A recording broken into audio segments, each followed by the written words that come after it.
অনেক দিন থেকেই তোমাকে একটা কথা বলার ছিল, কিন্তু কি বলে যে সম্বোধন করব ঠিক জানি না।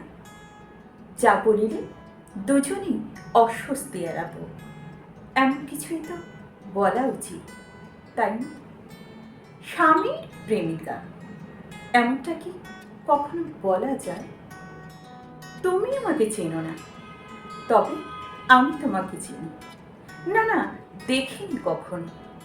তবে তোমার প্রেমিকের মুখে তোমার গল্প শুনে মনে মনে তোমার একটা মুখ এঁকে রেখেছি। হয়তো উজ্জ্বল শ্যামবর্ণা তুমি, গভীর দুটো চোখ, বয়স এই 20 কি 22 হবে, কলেজে পড়ছো, তাই না? শুনেছি তুমি খুব সুন্দর করে কথা বলো, তা আমি বিশ্বাস করি বটে।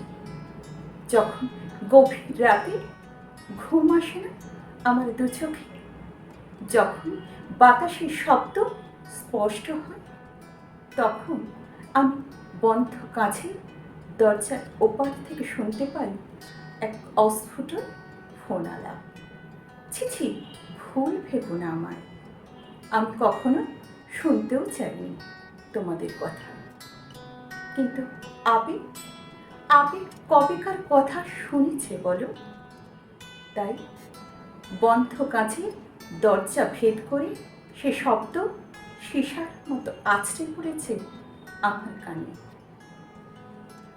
আমার স্বামী খুব বুঝদার মানুষ, খুব বুঝে চলে, খুব সাবধানে থাকে।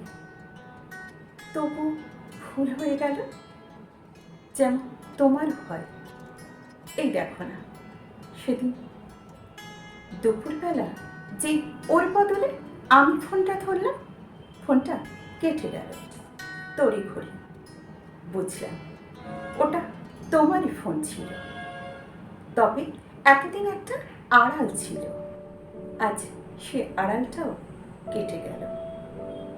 আর কোনো পর্দার কোনো প্রয়োজনই থাকলো না। মধ্যবিত্ত মানুষের এই আড়ালটুকু বড় দরকার। তুমি কি জানো সেটা? আচ্ছা, আমার স্বামীকে তুমি খুব ভালোবাসো, তাই না?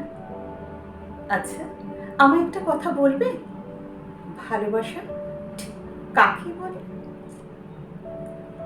জানো, আমরা যখন উচ্চ মাধ্যমিকের ছাত্রছাত্রী, তখন আমরা ট্রেনে করে গ্রাম থেকে মফস্বলে যেতাম দল বেঁধে, ফিরতাম হুল্লোড় করে।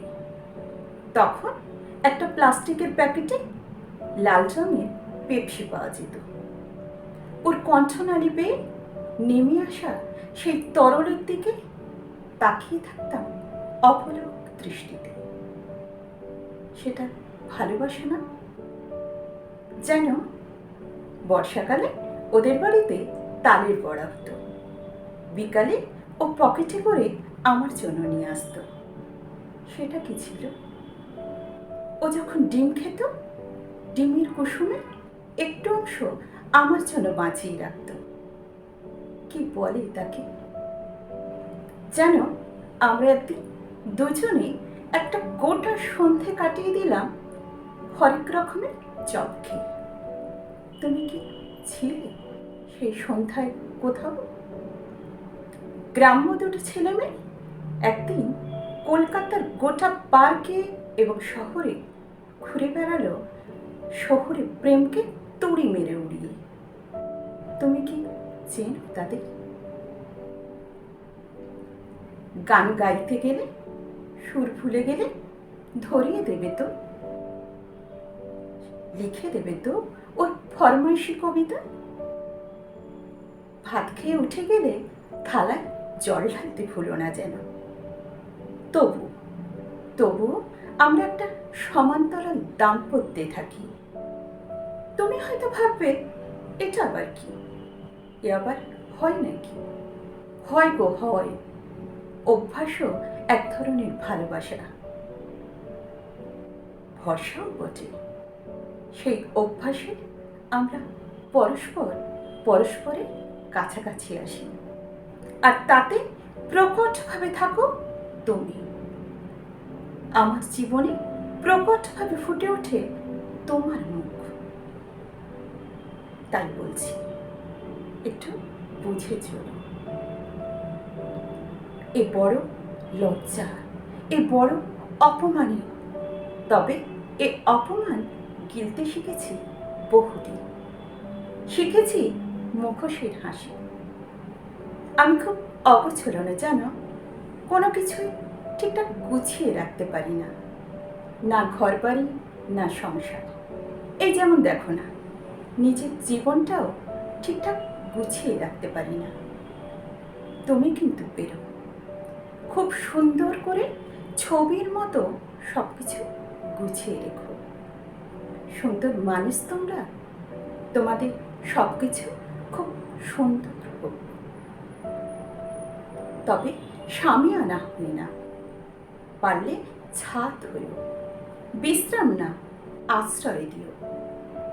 তবু তবু দেখো, আমি থেকে যাব তোমাদের দুজনের মাঝখানে কোথাও না কোথাও।